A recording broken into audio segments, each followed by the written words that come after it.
Welcome back to the deep dive. I have to be honest, looking at the stack of research on the desk today, I feel like we need a disclaimer. A disclaimer. Yeah, usually we're looking at a specific topic, a business case study, something we can neatly categorize.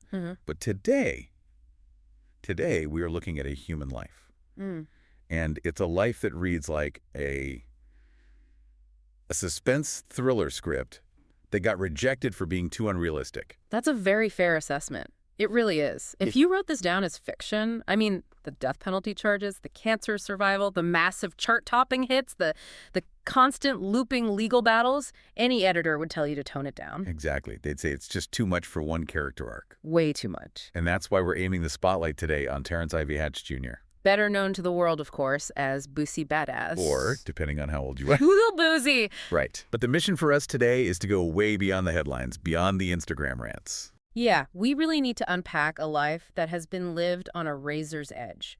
And I use that phrase very deliberately. We are not just looking at a musician today. No. We are looking at a survivor of the legal system, a survivor of the American healthcare system, and frankly, a survivor of the poverty trap. He's a walking contradiction. A man who writes what he calls reality rap to make you cry. But he's best known for songs that make the entire club shake. It's a fascinating duality. It is, and we have to talk about the controversies. Yeah. We just can't do a deep dive on Boosie without addressing the fact that he's a lightning rod for criticism in the modern era. Oh, absolutely. He refuses to filter himself, for better or for worse. But we're going to try to look at all of this, the good, the bad, the really ugly, through the lens that he himself provides. He has this core concept that defines his work. Reality rap. Exactly. Reality rap. It's the foundational thesis of his life's work, really. He famously said it, and it's a great quote.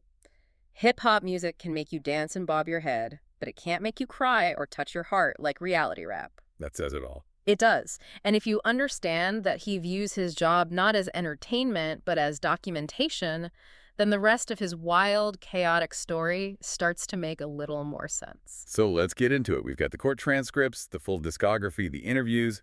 Let's start right at the beginning. Baton Rouge, Louisiana, the early 80s. November 14th, 1982. That's when Torence Hatch is born. He grows up on West Garfield Street in Baton Rouge. Now, in a lot of hip-hop biographies, you hear about the rough upbringing, and that becomes sort of a cliche. It's almost a required part of the narrative. Right. But Boosie's situation was unique. It was truly unique because of the immediate duality.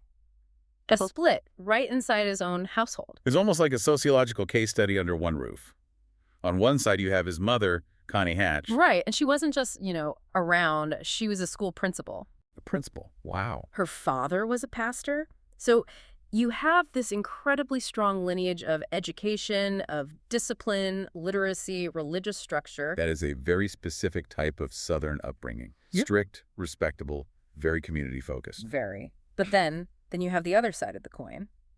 His father, Torence Hatch Jr. The other extreme. The complete other extreme.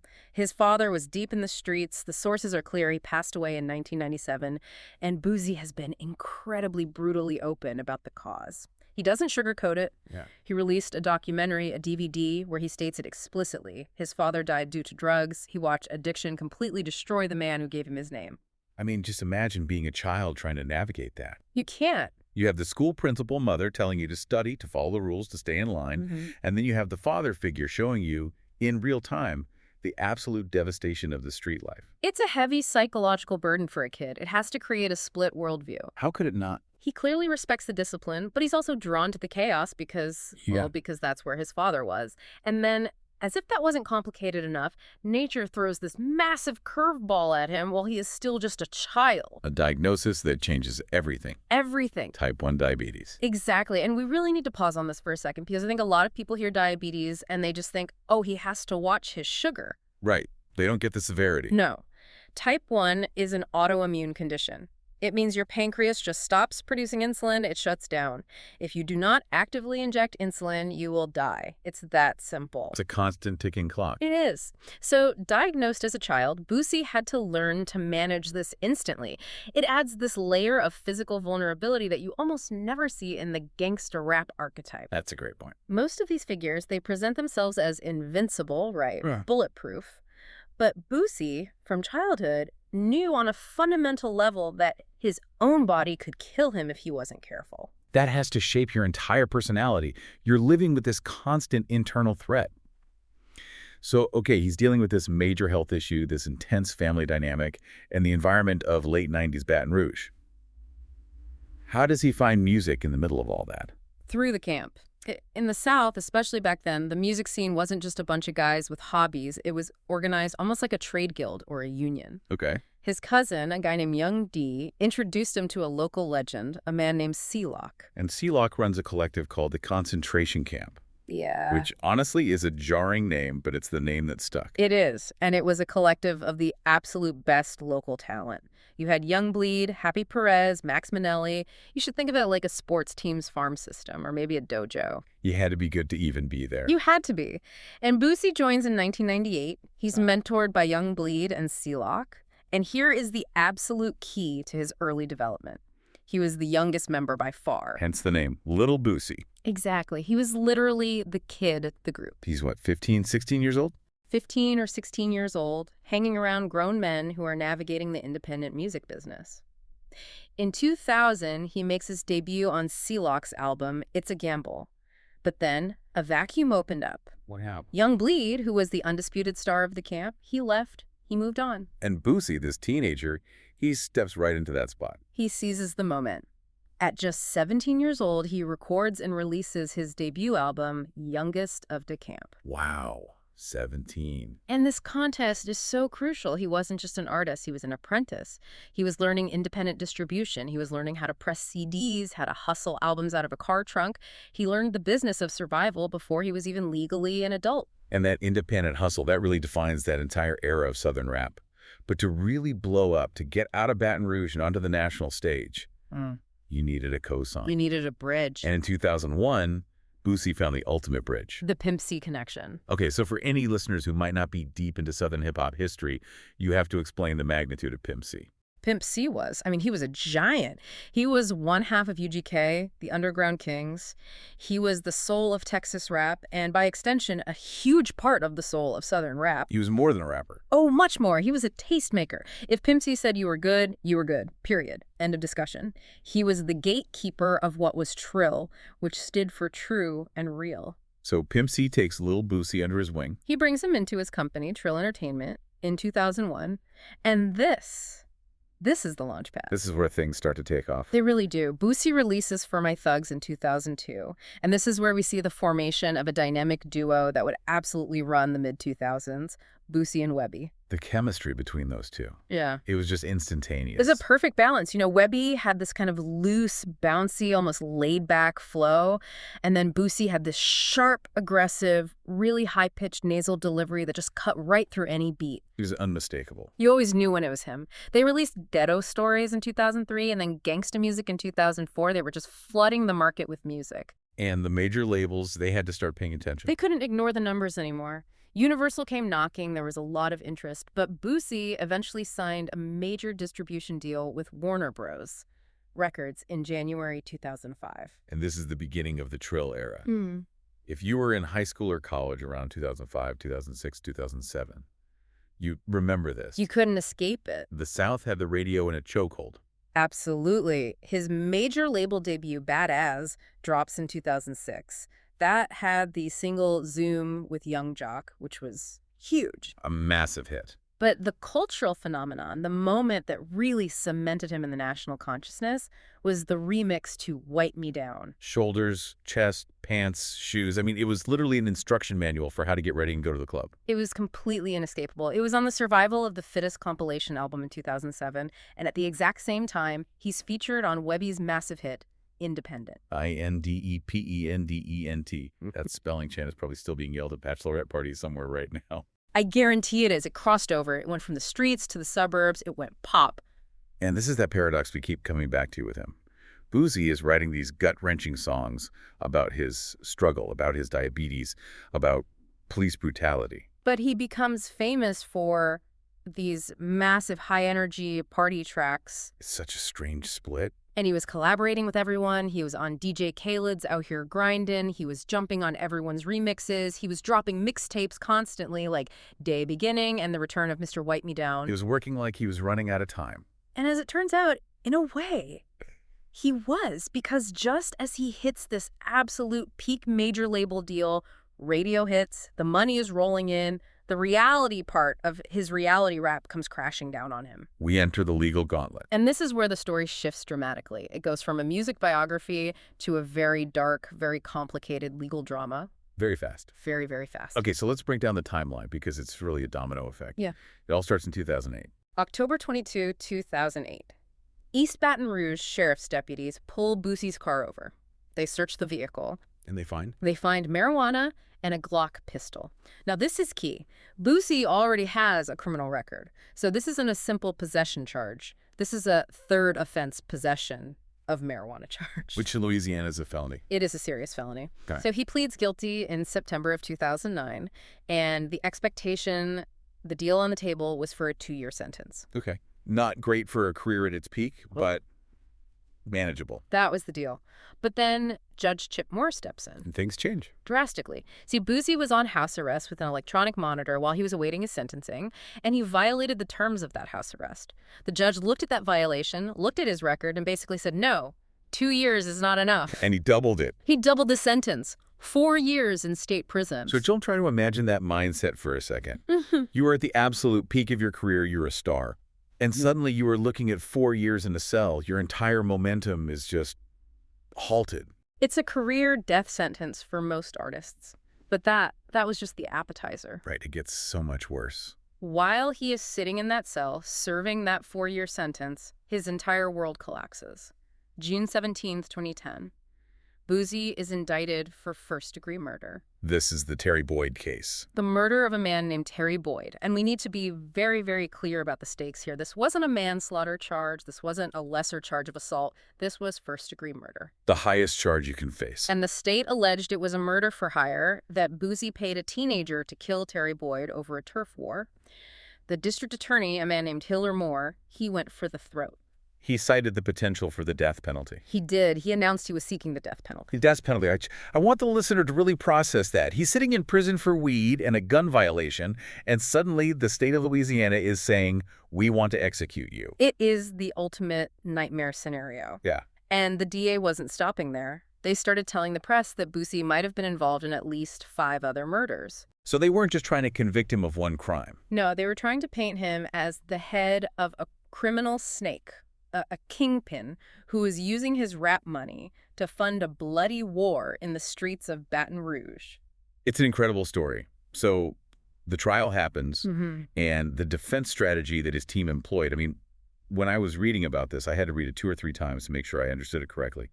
It seems insanely risky. It is the kind of strategy they teach you about in law school as a Hail Mary play, a high-risk, high-reward gambit. So what do they do? Boosie's defense team, led by Jason Williams and Michael Fowler, they looked at the prosecution's case. And what did the prosecution have?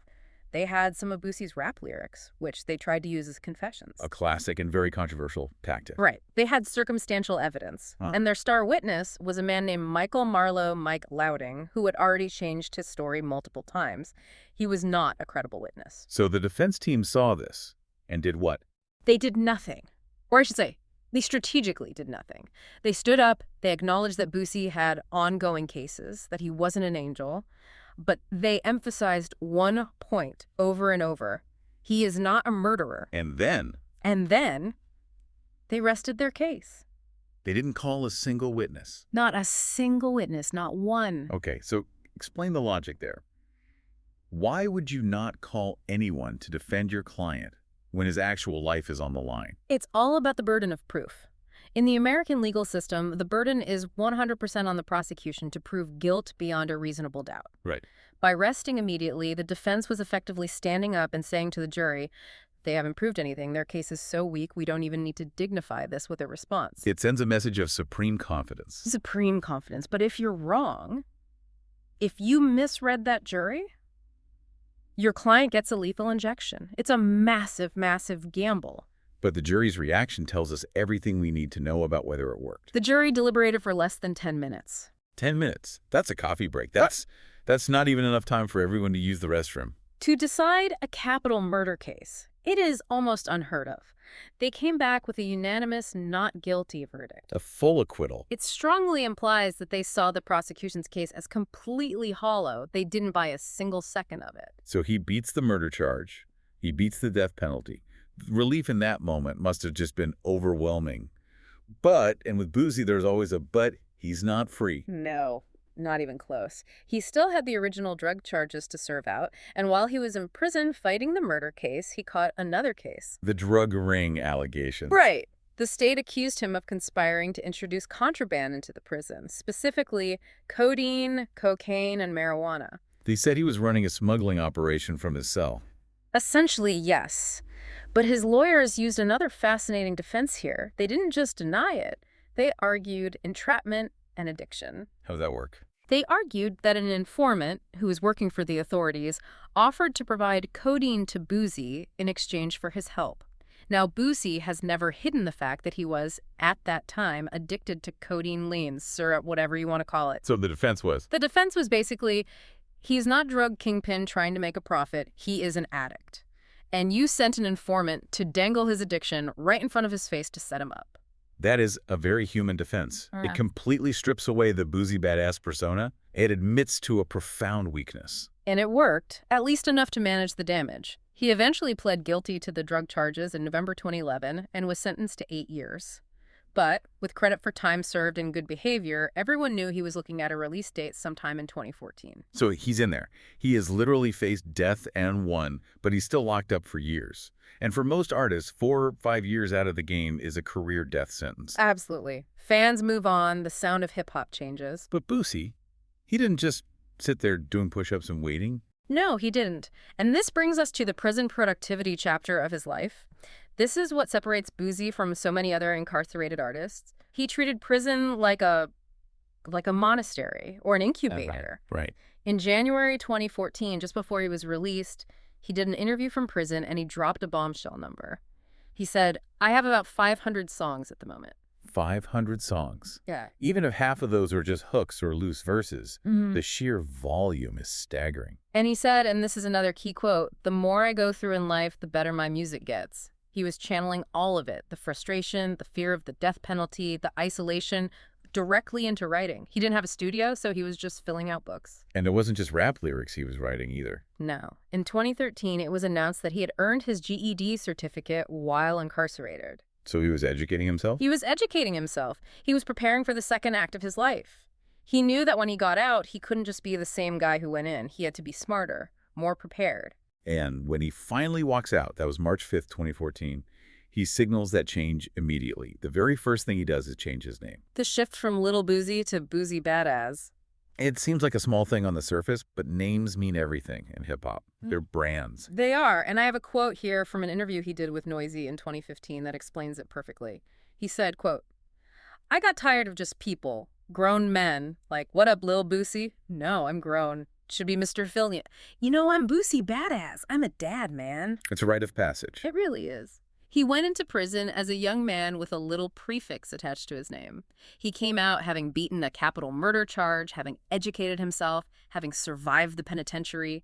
You can't call a man who has been through all that Lil anymore. He demanded the respect of a grown man. And he'd earned it. So 2014, the return. He holds this press conference that felt more like a political event than a rapper's release party. The whole industry was watching. He signs a new deal with Atlantic Records. He immediately drops Show Day World with Webbie getting the band back together. He releases the comeback album, Touchdown 2 Cause Hell.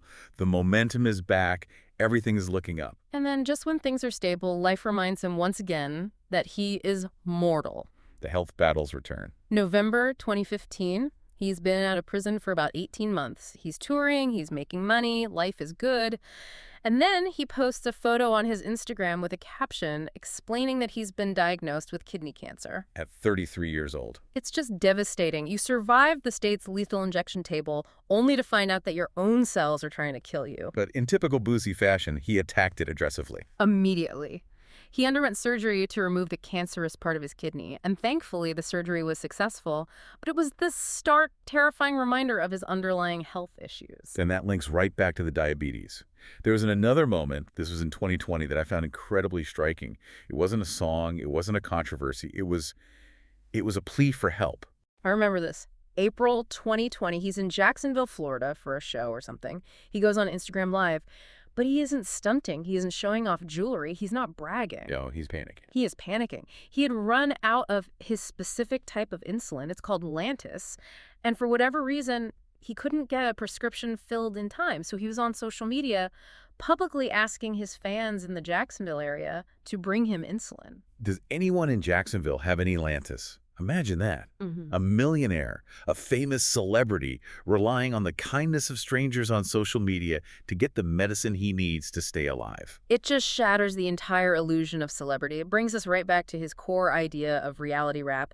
He showed his fear, he showed his vulnerability, and I honestly think that is why his fan base is so fiercely, unbelievably loyal. Because he lets them see the cracks in the armor. Exactly. They know that when he says he's struggling, he's not using a metaphor. He is literally physically struggling to survive another day. However, that no-filter, show-everything approach is a massive double-edged sword. A huge one. Because being real means you share your pain.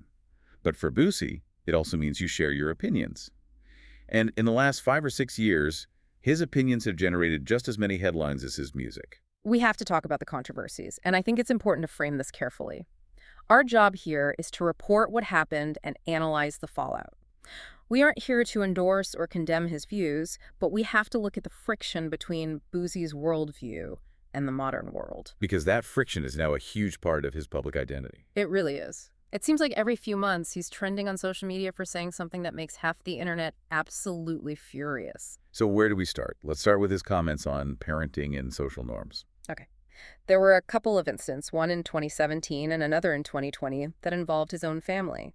Boosie faced massive, widespread backlash for comments he made about hiring a prostitute to perform sexual acts on his underage son and nephew. And these were children. These were children. According to his own statements, they were between the ages of 12 and 14. And he admitted to this. He boasted about it. In a 2017 social media post, he treated it as a rite of passage for them. Later, when he got a lot of heat for it, he claimed he was joking about that specific instance. But then in 2020, he basically doubled down on the philosophy behind it. But what was his justification? He argued that exposing his sons to that kind of sexual activity was, in his view, preferable to them seeing cartoons that depicted same-sex relationships. That is a very specific and, to many, many people, a shocking moral calculus. It is, and that leads us directly into his recurring and very public conflict with the LGBTQ+ community. This has become a major part of his current public profile. The most high-profile incident, of course, involved Dwyane Wade's daughter, Zaya. Right. Zaya Wade came out as transgender, and in February of 2020, Boosie went on a long public rant criticizing Dwyane Wade's parenting. And this wasn't a polite disagreement about parenting styles? No. It was graphic, it was aggressive, and it was deeply personal. He used misgendering language and was widely condemned for it. And he faced actual real-world consequences for that, right? It wasn't just Twitter tough talk. There were real-world consequences. A short time after those comments, he was kicked out of a Planet Fitness in Georgia. Now, his side of the story is that the manager was gay and was offended by his comments and threw him out for that reason. And Planet Fitness's side. Planet Fitness said it was because he was filming in the locker room and being disruptive and harassing staff, which violated their policies. But Boosie spun it as him being a martyr for free speech. He framed it as being canceled for his views. Exactly. And then the situation with the artist Lil Nas X took it to another level. That was the peak of the tension. By far. After some online rumors started, just rumors that he and Lil Nas X might collaborate, Boosie unleashed this unbelievably homophobic tirade on Twitter in late 2021. He used slurs. He used slurs, and he explicitly told Lil Nas X to commit suicide. I mean, telling another person to kill themselves. In most industries, for most public figures, that is the end. That is a career-ending moment. Brand deals are gone, the label drops you, you're done. But Boosie is still here. And that right there is the fascinating analytical question. Why hasn't he been canceled? So what's the answer? How does he survive that kind of firestorm? I think it's because he has very successfully positioned himself as the unfiltered truth teller for a specific demographic of people who feel alienated or confused by changing social norms. Okay.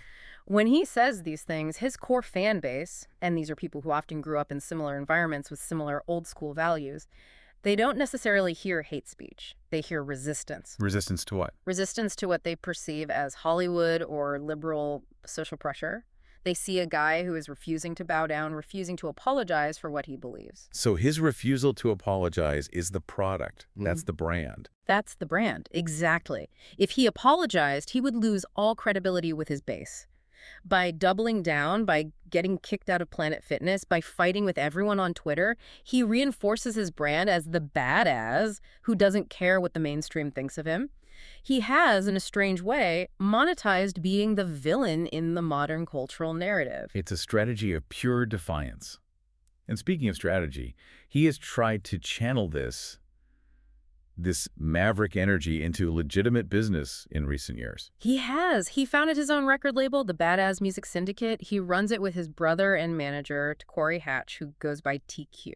I noticed they changed the name. It used to be Badazz Entertainment, now it's Syndicate. Is there a reason for that? Yeah, TQ explained this in an interview. While Boosie was in prison because the name Badazz is somewhat generic, you had all these random, unaffiliated people online claiming to be part of Badazz Entertainment. It created a mess. So they needed a rebrand to clean things up. Exactly. They rebranded to Syndicate to clean up the business, legitimize all the paperwork, and also to signal that they were looking to expand. They wanted to sign more diverse R&B artists, maybe even country artists. They wanted to grow beyond just street rap. And in 2022, he put his story down on paper, releasing a memoir called Cross the Tracks, which is a primary source for a lot of what we're talking about today. He is making a very conscious effort to ensure that his history is written by him, not just by court reporters and journalists. But as we start to wrap up the timeline here, we have to mention that the legal drama it's not over, the San Diego saga. It's a legal loop. It's almost confusing how many times he was arrested and rearrested in the span of a few months. It really is. What happened? So in 2022 and 2023, he's facing gun charges again. In May of 2023, he was arrested in San Diego for being a felon in possession of a firearm. A pretty standard charge for someone with his record. Okay. But then, in June of 2023, the state charge is dismissed. He walks out of the courtroom a free man. He's hugging his lawyer. He thinks it's over. And it wasn't. No. Literally, on the courthouse steps, as he's walking out, federal agents swoop in and arrest him again for the same incident. It sounds like a scene from a movie. It really does. The feds picked up the case because the gun had crossed state lines, making it a federal issue. Then, as recently as July 2024, more charges were added for possessing a gun while using controlled substances. So where does it stand now? He is currently out on bond, fighting for his freedom all over again. He's facing up to 10 years in federal prison if convicted. The cycle it continues. It is exhausting just hearing about it. I can't imagine living it. So let's try to zoom out here. Let's look at the legacy. When we take a step back from the chaos and the headlines, what has this man actually produced? The sheer volume of work is staggering. The numbers are 13 solo studio albums, 7 collaborative albums, and 44 mixtapes. 44 mixtapes. That is a lifetime of work for most artists. And his key projects, albums like Touchdown 2, Cause Hell, Incarcerated, and Bupac, they really serve as public diary entries. If you want to know what he was feeling in 2010 when he was facing the death penalty, you just listen to the tape he made about it. It's all there. And what about his personal philosophy? We talked about his kids, but what are his views on things like marriage? He doesn't believe in it. He's very pragmatic about it, almost coldly so. He views marriage as a financial liability. He said in interviews, "I'm not giving half my money to anyone in a divorce." So he stays unmarried by choice. By choice. He has 8 children with 6 different women, and he seems to be a very involved father, but he has philosophically rejected the institution of marriage. So bringing it all together now, we have a guy who defined a specific sound in Southern rap, who beat the death penalty, who beat cancer, and who now fights the entire culture war on Twitter every other week. What is the final takeaway here? I think Boosie Badazz proves that for him, reality rap isn't a genre or a marketing term. It's a deposition. He is documenting in real time a life that is chaotic, dangerous, controversial, and somehow incredibly productive. So here's the final question, the provocative thought. Is he an artist or is he a reality show? That's the million-dollar question, isn't it? In an era where every pop star is media trained and PR managed to be as safe and inoffensive as possible, Boosie is just pure, unfiltered chaos. And I think people are addicted to watching that survival. So it's not just the music. I don't think so. I think at this point, we aren't just consuming his music. We are consuming his incredible ability to keep standing up every single time the world tries to knock him down, whether it's the law, his health, or public opinion. He is the survivor. Mm-hmm. Well, if you want to dive deeper into this story, go read his memoir, Cross the Tracks, or listen to the album Touchdown to Cause Hell. It is a wild ride. Stay curious. Thanks for listening to The Deep Dive. We'll see you next time.